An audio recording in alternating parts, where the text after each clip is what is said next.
bring in Pashtana Durrani. She is the co-founder and the managing director of Learn, which is an Afghan nonprofit organization. All right, she joins me now from Wellesley in Massachusetts. Pashtana, good to have you on the show. All right, I know I played a soundbite from Filippo Grandi, but I think it was Martin Griffiths that said it best. He says, without the funding, there will not be a future. How confident are you that the world can actually step up and raise the money that is needed? And keep in mind that this figure that the UN is asking for is many, many times more than what it was able to raise in previous years.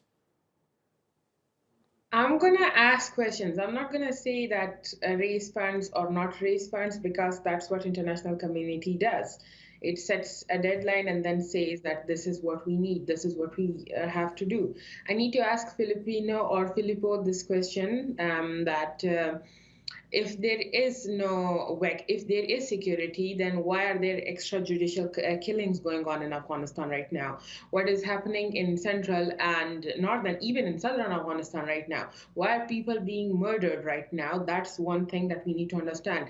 The sense of security, if a bomb goes off and a lot of people die at one place, doesn't mean that if that is not no more there, people are no more dying. People are also dying right now. That's the first thing that we have to understand, as a UN body, they have to follow up on that for Afghans. That's the first thing. The second thing is their model is not working. I'm going to say it again, their model is not working. If their model was working in the past 20 years, the country wouldn't go into such a backlash in just a few months. That's the first thing. The second thing is the money that they are asking for, how much of it will go to Afghan people? They can raise as much money as they want. They have raised in the past too. But did it go to Afghan people? Can one blanket actually make the Afghans survive a 3 months winter and a spring that follows up with no water and drought?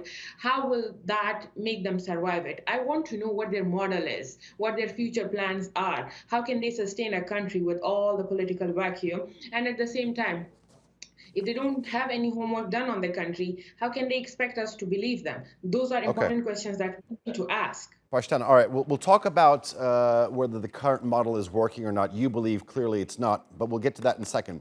The United Nations clearly has stated that these pledges will go directly to the people of Afghanistan and not to the authorities. You don't believe that? Have you seen the photos that were leaked from the World Food Program where they were actually giving it to the Taliban?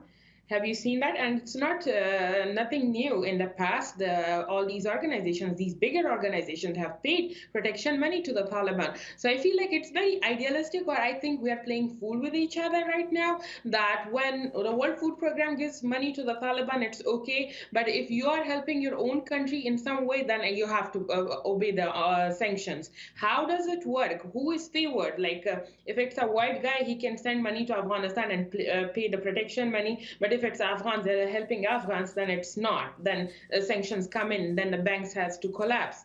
I just want to understand the situation here. Okay, I want to talk a little bit about your organization. Your main focus is trying to get quality education to every child, especially girls in Afghanistan. With all the changes that the Taliban has imposed, how dire is the situation?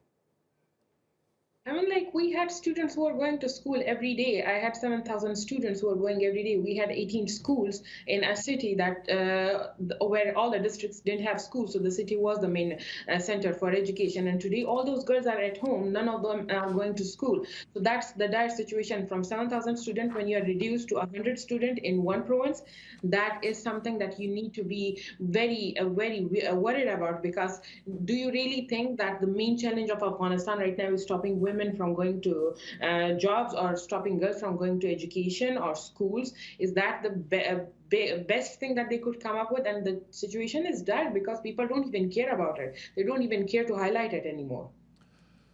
Pashtana Durrani, I know you're asking a lot of questions, but it's a difficult task, but keep up the good work. Thank you.